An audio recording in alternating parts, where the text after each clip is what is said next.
The snowstorm came down from the Sangre de Cristo Mountains like a curtain of white fury, swallowing everything in its path. The wind howled through the cottonwoods, snapping branches and sweeping across the open plain with a wild, punishing cold. Elizabeth Grant, Ellie to those few who dared speak soft to her, was lost in it. She had ridden out at first light trying to reach her uncle's ranch before sundown. It was supposed to be a short trip, a simple delivery of medicine, but the sky had turned gray too fast, and before she knew it, the snow had buried the trail. Her horse stumbled, frightened by the storm's roar, and went down hard on the ice. Ellie tried to free him, crying out his name, "Rusty, come on, boy." But the wind stole her voice. The horse's breathing slowed, steam rising from his nostrils, and then stopped altogether. Now she was alone. The world had turned white, endless and cruel. She pulled her shawl tighter around her shoulders, her fingers stiff as sticks, her lips blue. She tried walking, but every step sank deep into the drift. There was no sign of a road, no sound of life. Just the wind, the snow, and the growing weight of despair. By sundown, she could barely see her hands. Her skirts were soaked, her boots full of ice water. Her breath came in ragged gasps. Somewhere in the blinding distance, she thought she saw a shape. Tall, dark, moving slow against the snow. She blinked hard, thinking it was death coming for her, a shadow made of the storm itself. But the shadow came closer. She heard the soft crunch of boots, the low sound of a man speaking. Not English, not anything she knew. His words were calm, steady, like a prayer. When he reached her, she could only make out his eyes, black, fierce, and full of something she couldn't name. He dropped to one knee beside her, his long black hair blowing wild in the wind. His skin was copper dark, his breath steady despite the cold. She wanted to scream, to tell him not to touch her. Every story she'd ever heard in town called his kind savage, dangerous, but her voice was gone. All she could do was look up at him, her eyelashes thick with frost. He studied her face a moment, then slipped his arms beneath her as if she weighed nothing. His chest was warm, hard, steady. She could smell smoke and leather on him, and a faint scent of pine. The world tilted and dimmed as he lifted her, speaking again in that soft, rhythmic language. The storm howled louder, but somehow she felt safe. He carried her through the drifts, his stride unbroken, his breath visible against the frozen air. She caught flashes of his buckskin coat, the glint of beads along his shoulders, a long knife strapped at his side. The snow stung her cheeks like tiny blades, yet his body shielded her for most of it. When her head fell against his shoulder, she felt the slow, sure beat of his heart. At some point she must have passed out, because when her eyes opened again, there was light, soft, flickering, golden. She was wrapped in a thick buffalo hide lying near a crackling fire. The sound of the wind had faded to a distant sigh. The scent of wood smoke filled her lungs. The stranger moved quietly around a small log cabin, his back to her. He poured something from a pot into a tin cup. When he turned, she saw his face clearly for the first time. Strong jaw, scar across one cheek, eyes the color of night before a storm. He walked toward her, kneeling beside her with the steaming cup. "Drink," he said in broken English, his voice deep, low. "You cold. Too long in snow." Ellie hesitated, her heart pounding. She didn't know if she should trust him, but she couldn't deny the warmth creeping into her limbs. She took the cup, her trembling fingers brushing his hand. The contact sent a strange jolt through her, something that had nothing to do with fear. As she sipped, he watched her quietly. The firelight caught the scar on his shoulder, the beads in his hair. She wanted to ask who he was, what he was doing out here alone, but her voice came out in a whisper. "Why'd you help me?" He looked at her for a long moment, then said simply, "Because the snow would not." And in that single sentence, she realized this man, this Apache warrior, had just become the only reason she was still alive. Morning crept slow through the cracks of the cabin walls, painting thin streaks of gold across the rough-hewn logs. The fire had burned low to embers, and the smell of smoke hung thick in the small room. Ellie blinked herself awake, the heavy buffalo hide still wrapped around her shoulders. For a moment she thought it had all been a fever dream. The snow, the stranger, the arms that had lifted her from death itself. But then she saw him. He was crouched by the fire, stirring a pot of broth with a carved wooden spoon. His hair, long and black, caught the light in places where it wasn't bound by the leather tie at the nape of his neck. Across his broad shoulders was a blanket of tanned hide, the edges fringed and worn. He looked like part of the mountain itself, strong, quiet, unbothered by the cold. When she stirred, his eyes flicked toward her. They were dark, unreadable. "You wake," he said simply, his accent thick but his tone gentle. Ellie swallowed. Where am I?" He poured some of the broth into a tin cup and handed it to her. "Safe," he said. "In Canyon.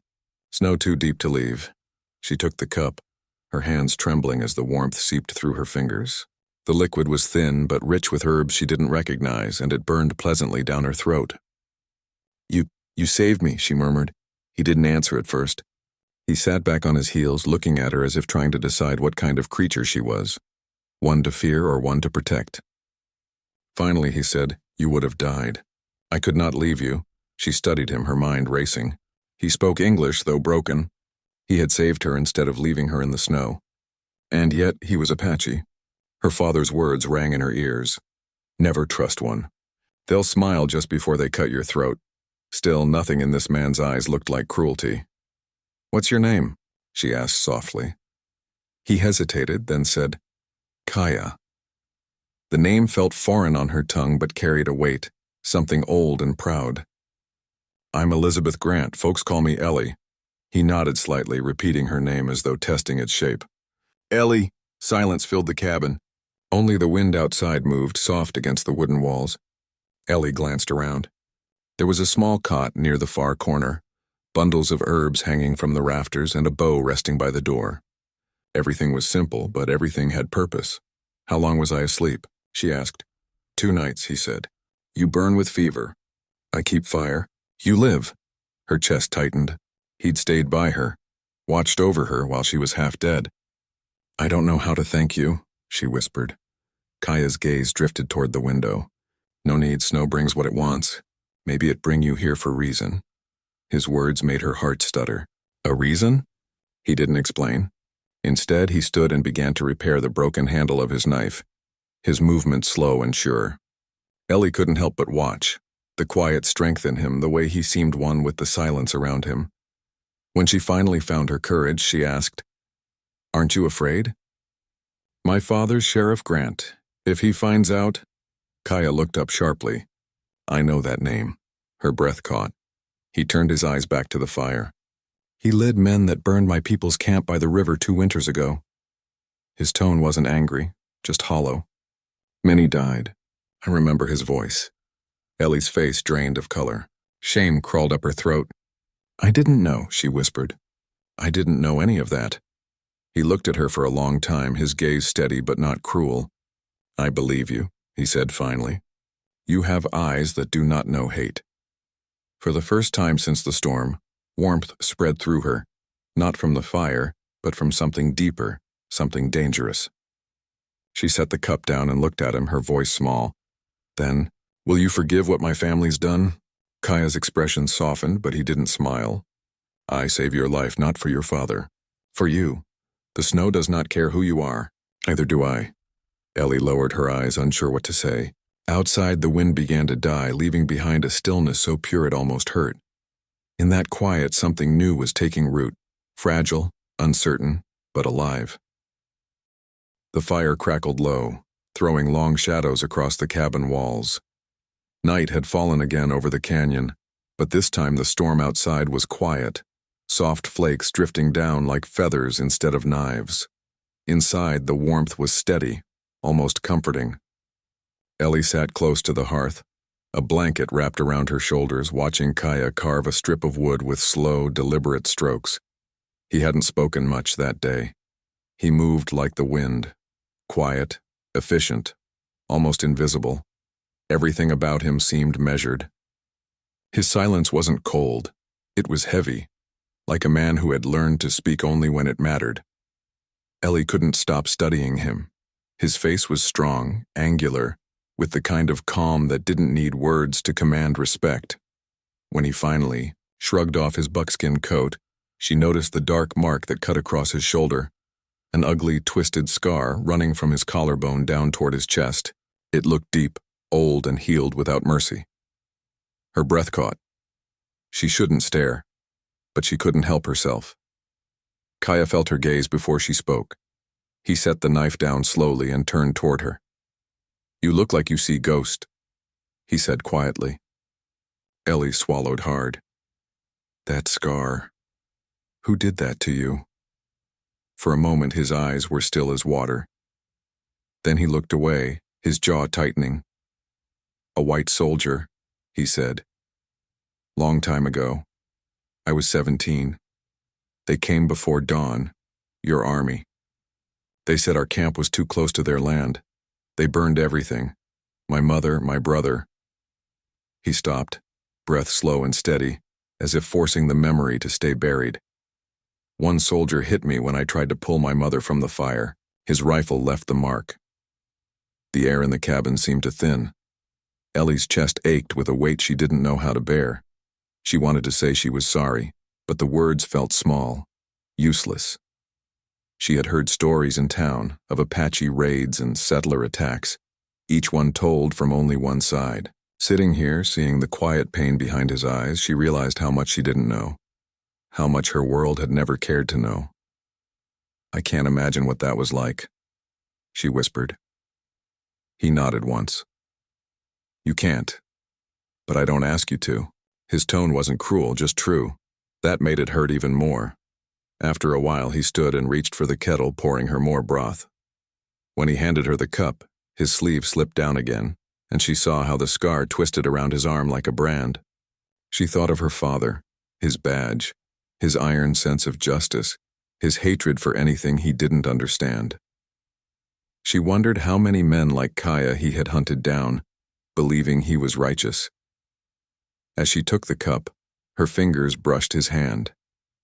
He froze for a second, not pulling away, not moving closer. The firelight flickered between them.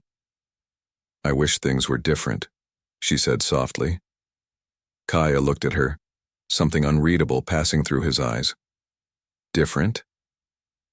That our people didn't have to hate each other, that my father hadn't done what he did, that maybe you and I could have met without all this between us. He held her gaze a long while. Then very quietly, he said, You speak like someone who dreams in two worlds. She frowned. What does that mean? It means you see both sides, but you don't belong to either. The words hit deep. She didn't know why they hurt so much. Maybe because they were true. Outside, a coyote howled across the canyon, the sound echoing through the night. Kaya rose to his feet, his shadow long against the firelight. Sleep now, he said. Tomorrow snow stops. I take you home. Home. The word should have brought comfort, but instead it filled her with dread. Going home meant facing her father, the man who'd caused this man's pain. As she lay down, pulling the buffalo hide up to her chin, she watched Kaya's silhouette by the fire. He sat still, eyes on the flames, his face carved with quiet strength and sorrow. And though they hadn't touched again, Ellie felt something binding them already, something fragile and forbidden. She closed her eyes and whispered to herself, If he's the enemy, then why does my heart feel safe? The first light of morning filtered through the cracks of the cabin walls, pale and trembling like the branches outside. The storm had passed, leaving the world bright and quiet, every tree and rock etched in sparkling frost. Ellie stirred under the buffalo hide, the warmth of the fire still clinging to her skin. Kaya was already awake, moving silently about the cabin, stacking logs and tending the small hearth. For the first time, she noticed the small signs of his life here. Bundles of dried herbs hanging from beams, a row of meticulously carved wooden spoons, a hand-stitched blanket folded neatly on a cot. Everything had purpose. Everything spoke of discipline, of a life lived close to the land with danger always at the doorstep. She wanted to speak, to ask questions, to fill the heavy silence, but the words caught in her throat. How could she ask someone she barely knew about the world he came from? The blood and fire, the raids, the killings, the pain. And yet, something in her stirred, something that said she needed to know him. Not the stories, not the fears, but the man himself. Ellie, Kaya said suddenly, turning from the hearth. His voice was low, measured, but it carried the authority of someone used to being listened to. You must be careful, she frowned. Careful? Why? I've survived snow, wolves, and near death. What more could possibly? He held up a hand, cutting her off. Trust can be deadly, especially with strangers. Ellie's stomach twisted. The words weren't harsh, they weren't meant to scare her. They were warning, a map of caution drawn on the air between them. You mean me? Kaya shook his head slowly. No, everyone. Even me. Trust too fast and the snow takes more than life. She considered this, glancing down at her frozen hands wrapped around her cup of broth. But you trusted me enough to carry me through the storm. He met her gaze then, eyes sharp, unflinching. I saved a life. Not for you, for life itself. But you will learn. You have fire in your chest. That fire can be used or it can burn. Ellie shivered, not from the cold, but from the weight of his words. She felt exposed, raw, like the wind outside had stripped her of everything but her heart and her mistakes. I don't know how to fight it, she admitted, voice barely above a whisper. The fear, the shame, the longing to survive. Kaya took a step closer, his shadow falling over her, warm and dark. You do not fight alone, he said quietly. Even when the world says you are small or weak, you are not. Something in her chest loosened at that. Not fear, not trust entirely, but the faintest tendrils of hope that she could survive. And maybe, just maybe, she could survive with him beside her. He crouched to stoke the fire again, and Ellie dared to watch him, really watch him. Every movement was deliberate, controlled, respectful. He wasn't a man who acted on impulse. He didn't lash out. He didn't speak cruelly. Yet he carried the weight of the world in his silence. Tomorrow, he said, not looking at her, I take you home to your people, they wait. Your father? His voice tightened for a moment. He waits with anger. Ellie's heart sank. The warmth she felt near him now was fragile, fragile as frost on a morning leaf. I'm not ready to go back, she admitted. Her voice was shaky, scared even to herself. Not yet. Kaya's eyes found hers, calm and unwavering. Then stay until ready. But no, outside this cabin, the world will judge, and the snow does not forgive hesitation. The words were both a warning and a promise. And in that quiet cabin with the wind humming softly outside, Ellie realized that something dangerous was happening. Not the storm, not the cold, not the past she could not change. Something dangerous was growing between them. And it was called trust. Night fell again, but this time the silence of the canyon carried a tense, living weight. The snow had melted in patches near the cabin, revealing jagged rocks and frozen earth. Ellie wrapped the buffalo hide tighter around her shoulders, the fire crackling low, casting shadows that danced like ghosts on the log walls. Kaya had gone outside, and the sound of his boots crunching against the hard snow echoed faintly. Suddenly, a howl sliced through the night air. Then another, then a chorus, a pack of wolves close circling. Ellie's heart leapt into her throat. She had read about wolves in the frontier papers, how they would hunt in packs, how a lone traveler might never survive a night surrounded by them. She ran to the door, hoping to see Kaya, but the darkness swallowed him. Then from the corner of her eye she saw movement, something larger than a wolf, his long form emerging from the shadows. Kaya had already stepped between her and the howling pack, his bow-strung eyes cold and sharp. You stay, he said firmly. His voice carried a weight she could not argue with. But Ellie shook her head. I'm not leaving you out there alone, she insisted. He looked at her, and for a moment his face softened, just the barest flicker of warmth. But he did not argue. Then stay behind me. Do not falter. Ellie's heart pounded as the wolves advanced, their eyes glinting in the moonlight, teeth bared. She clutched a stick for balance, wishing she could do more than shiver. Kaya moved with the silence of a shadow, pulling arrows from his quiver with practiced ease. He fired once, a wolf yelped and fell. Another came closer. Ellie screamed, not at the animal, but at the fear that gripped her. Throw the fire, Kaya shouted suddenly. Ellie grabbed a small log from the cabin porch, set it aflame from the embers at her feet, and hurled it toward the approaching wolves. They yelped, retreating slightly. Kaya moved with her side by side, a silent rhythm forming between them. One wolf lunged too close. Ellie threw another burning log, screaming as her courage overcame her terror. Kaya's hand brushed hers, guiding, steadying, unspoken encouragement flowing through that brief touch.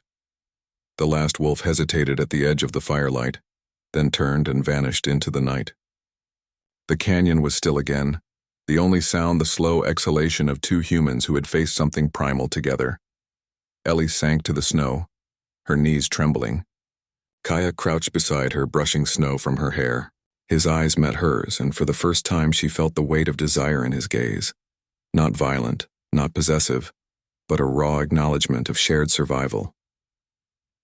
"You are brave," he said quietly. His voice carried no judgment, only respect. Many would have run. Many would have faltered. You did not," Ellie swallowed, her pulse still racing. "I didn't want you to face them alone."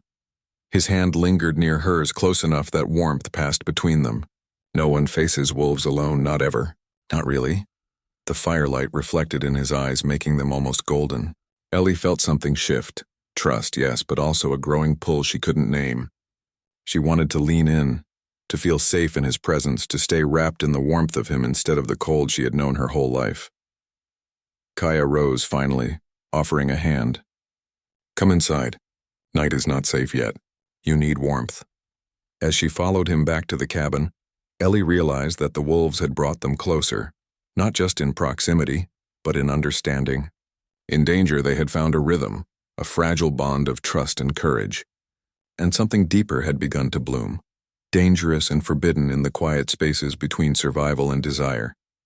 She settled by the fire again, her hands brushing his, daring to linger. And for the first time, she wondered if she could survive not only the snow, the wolves, and the canyon, but also the pull she felt toward this man who was as untamed as the mountains themselves. Morning came crisp and clear, the kind of light that made the canyon sparkle as if each tree and rock had been dusted with diamonds. The storm had left behind silence, broken only by the distant cry of a hawk. Ellie stirred beneath the buffalo hide, her limbs stiff but her spirit restless. Today, she knew, was the day she would have to leave the safety of Kaya's cabin. Kaya had already saddled the horses, his movements fluid and precise.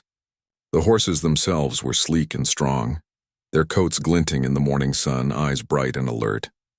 Ellie watched him from the doorway, noting the way his hands worked, the way he moved without a sound, the way he surveyed the canyon like a hawk watching its prey.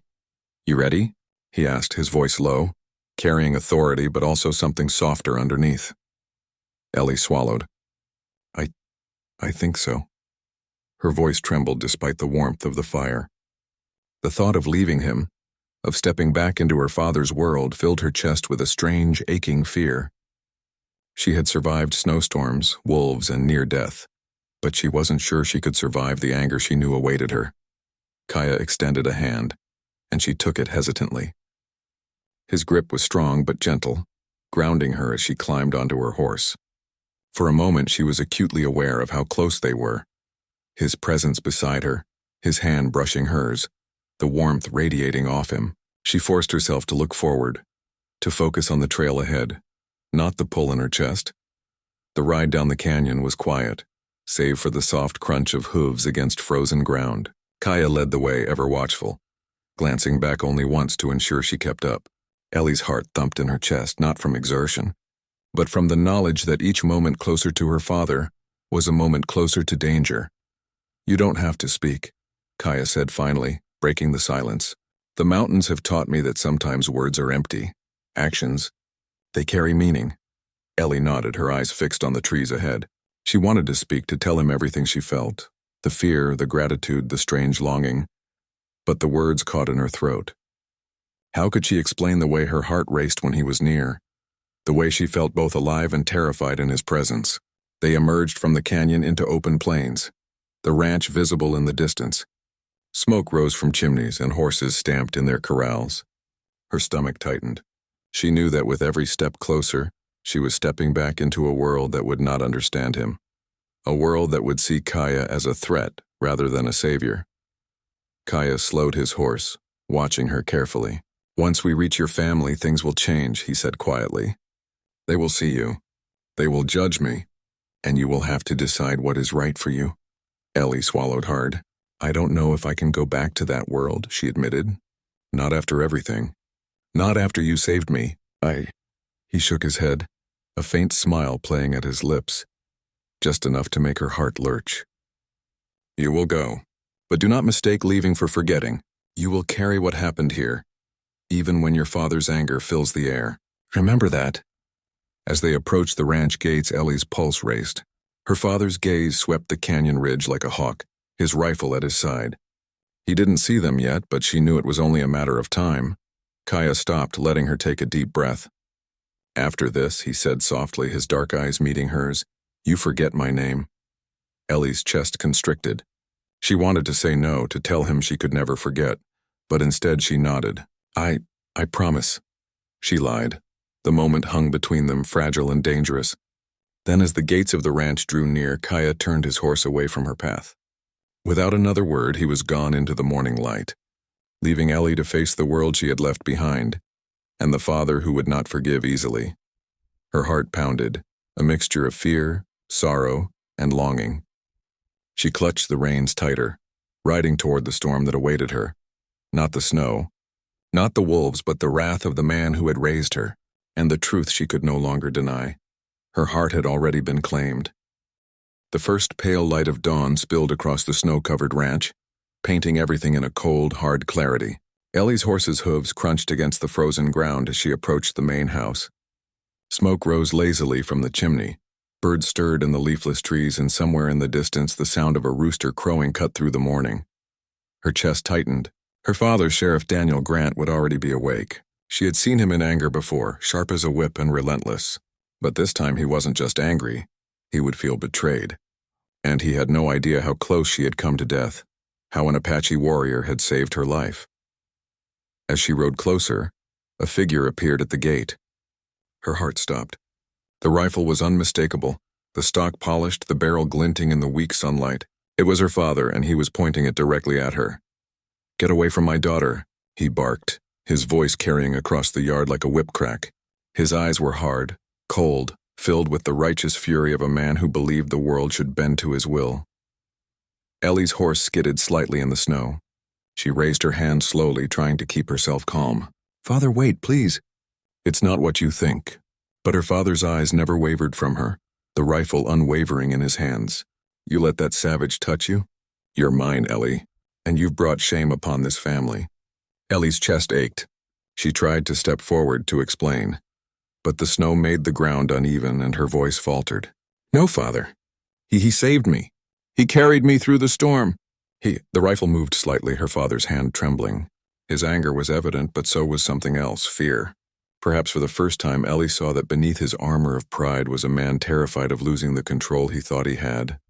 Suddenly, a sharp crack split the morning air. Ellie's eyes widened in horror, expecting the worst. But the bullet didn't come for her. It buried itself into the snow at her feet, sending up a small spray of frozen crystals. Her father's face went pale as he lowered the rifle, hands shaking.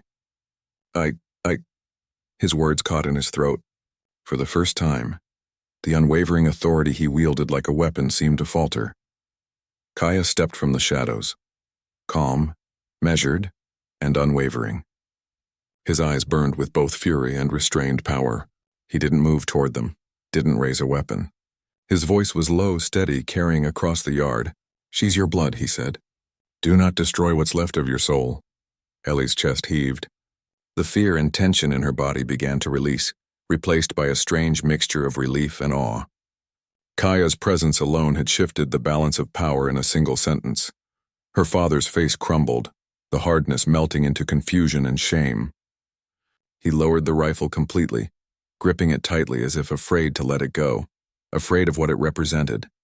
His eyes, once full of anger, now wavered, reflecting a deep and painful realization that his daughter had survived, that the world was larger than the narrow boundaries he had set, and that courage sometimes came from the most unexpected places. Ellie stepped between them, her own hands shaking but resolute. Father, she said softly, he saved my life. You have to believe that. He did not harm me. He protected me when no one else could. Her father's eyes searched hers, looking for proof, searching for the daughter he had raised in defiance of fear. After a long, tense moment, he lowered the rifle entirely, letting it rest against his shoulder. The anger was still there, simmering, but for now it was tempered by the undeniable truth. Kaya didn't move. He simply nodded to Ellie, then slowly turned and disappeared back toward the canyon, leaving only the memory of his calm strength and the faint warmth of the man who had kept her alive. Ellie sank to her knees in the snow, relief and adrenaline mingling in her chest. Her father, once a figure of unshakable authority, now seemed human, vulnerable, and she realized something powerful. She had survived the snow, the wolves, the canyon, and now, the wrath of the only man who had ever called her his own. For the first time since the blizzard, Ellie felt a strange, fragile peace. The day unfolded with a quiet tension that clung to the ranch like frost on the fence posts. Ellie moved slowly, aware of every sound, the creak of her boots in the snow, the soft flap of the barn door, the distant clatter of a hammer on the blacksmith's anvil. Her father remained inside, brooding.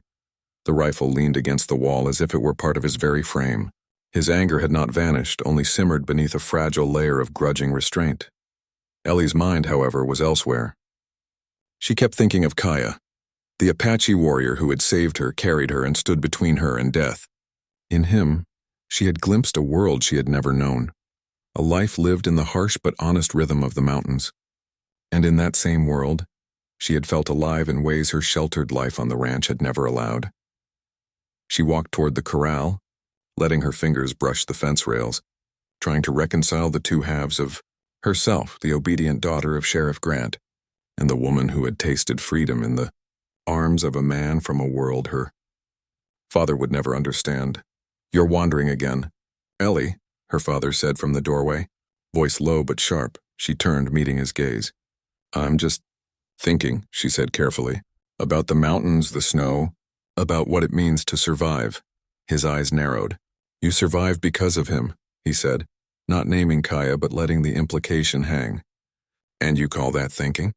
"Yes," she replied softly, "because he showed me another way to live, another way to see people not as enemies or threats but as life. You taught me laws, rules, and obedience. He taught me courage, trust, and heart." Her father's jaw tightened. Ellie could see the struggle in his eyes, the tension between love for his daughter and the lifelong prejudices that had shaped him. "You're speaking like someone from another world," he said finally. "One I don't understand." "That's because I am," she whispered. "I lived in your world my whole life. I did what I was told, I obeyed. But in the snow with Kaya, I learned something else. Something you can't teach." Her father's eyes softened briefly, then hardened again. He did not speak for a long moment, and the quiet stretched between them, heavy and unyielding. Ellie wanted to plead, to tell him everything, the snowstorm, the wolves, the cabin, but words seemed inadequate. Nothing she could say would fully bridge the gap between the world of the mountains and the narrow, rigid world of the ranch. And yet, the truth remained. She had been changed. She had touched something wild and untamed, and the memory of it would not fade. She carried Kaya with her in her thoughts, in the warmth that lingered in her chest, in the sense of safety and freedom that had never existed at home. "You're not like me," her father said finally, voice quiet, almost a confession. "You never will be, and I suppose I can't stop what you've learned, but you must tread carefully. Two worlds do not meet easily, and if you choose one, the other will not forgive." Ellie nodded slowly, feeling the weight of his words settle over her. She knew he was right. Her life had become a delicate balance, caught between the expectations of her family and the truth of her own heart. One misstep, one whisper of rebellion, and the world she had left behind could turn against her completely. She looked toward the distant ridge where Kaya had disappeared, the canyon hidden by morning mist. In her chest a quiet fire burned, fragile but undeniable. She knew she could never truly go back to the life she had known. The world of her father's laws and limits and judgments would always feel smaller now. And yet, she could not step fully into Kaya's world either. Not yet, not without risk. Not without the consequences of leaving everything she had ever known behind. For now, she existed between two worlds, each claiming her in different ways, each demanding a choice she was not ready to make. Ellie wrapped her shawl tighter and exhaled slowly. The snow glistened, The wind whispered through the trees, and in that quiet, dangerous peace she realized something. Survival was not enough anymore. She wanted more. She wanted freedom. She wanted the life she had glimpsed in the mountains, with the man who had shown her how to live. And she would have to fight for it, between two worlds, in the dawn of a new, uncertain life. Weeks passed since the dawn confrontation with her father, and spring began to thaw the hard edges of winter. Snow melted from the pines, revealing the dark earth beneath, the smell of pine sap and wet soil filling the air. Ellie could still feel the echo of the morning rifle, the fear that had frozen her heart, and the memory of Kaya's calm presence. The mountains called to her even now, distant and untamed, promising a life she had glimpsed but not yet dared to claim. She rode slowly along a narrow trail through the forest, the pines arching high above her like cathedral ceilings, their needles whispering secrets in the wind. The cabin in the canyon had been empty since Kaya left, the fire gone cold, the door still marked by his hand-carved initials. She remembered the first time she had seen him lift her from the snow, how alive she had felt, how safe. That memory carried her forward. Ellie's heart thumped with every beat, a rhythm in sync with the soft crunch of her horse's hooves on the trail. This path was dangerous, filled with steep slopes and sudden drops, yet it was the only way back to the place that had saved her life. Every step reminded her that she was leaving the world of her father and stepping toward a world she did not fully understand, a world both thrilling and terrifying. She paused at a bend where the morning light filtered through the trees, painting the trail in gold. Her breath came in clouds, and for a moment, she let herself imagine Kaya standing at the end of the path waiting. She could feel his presence as though the wind carried him, a ghostly reminder of everything she had lost and everything she hoped to find. The forest seemed alive, the pines bending gently as if to guide her. Birds sang softly, and somewhere in the distance the river whispered over rocks. Ellie reached into her pocket and touched the small charm Kaya had given her, a token he had left behind, a simple piece of polished wood carved with his mark. It was enough to anchor her, enough to remind her of the courage he had instilled in her, of the life she could choose if she dared. Her mind wandered back to the canyon nights, to the wolves circling, to the warmth of the fire, to the moments when their hands brushed and something unspoken passed between them. She had never felt so alive, so exposed, and so certain of the pull between two hearts. The mountains had taught her a truth the ranch could not. Some connections could not be ignored no matter the danger. The path grew steeper, the forest thicker. Ellie pressed on, ignoring the ache in her legs and the chill in the shadows. She knew that this trail was a passage, not just through the mountains but through herself, from fear to courage, from confinement to freedom. Each hoofbeat was a step away from the life that had bound her, a step toward a life she wanted, even if it meant stepping alone. And then, at the crest of a ridge, she saw it, a glimpse of the cabin, barely visible through the pines, smoke curling lazily from the chimney. Her chest lifted in a rush of relief and anticipation. The world of Kaya, the world of trust, the world she had been too afraid to embrace fully, awaited her. Ellie slid from her horse and let it graze, breathing in the crisp air. The mountains stretched endlessly before her, wild and untamed, just as Kaya had been, strong, quiet, and unwavering. She reached out and touched the rough bark of a pine, grounding herself. She was between two worlds still, the world of her father's laws and expectations, and the world that had saved her, the world that had shown her the depth of courage, trust, and love. But one thing was clear: she could not stay in the middle. The path through the pines demanded a choice. Ellie exhaled, feeling a quiet determination rise within her. She would follow the path wherever it led. She would claim the life she had glimpsed, the freedom she had tasted, and perhaps, if fate allowed, the man who had shown her how to survive and how to feel alive again. For now, the mountains whispered her name and she listened. The morning air was crisp, filled with the scent of pine and the thawing earth.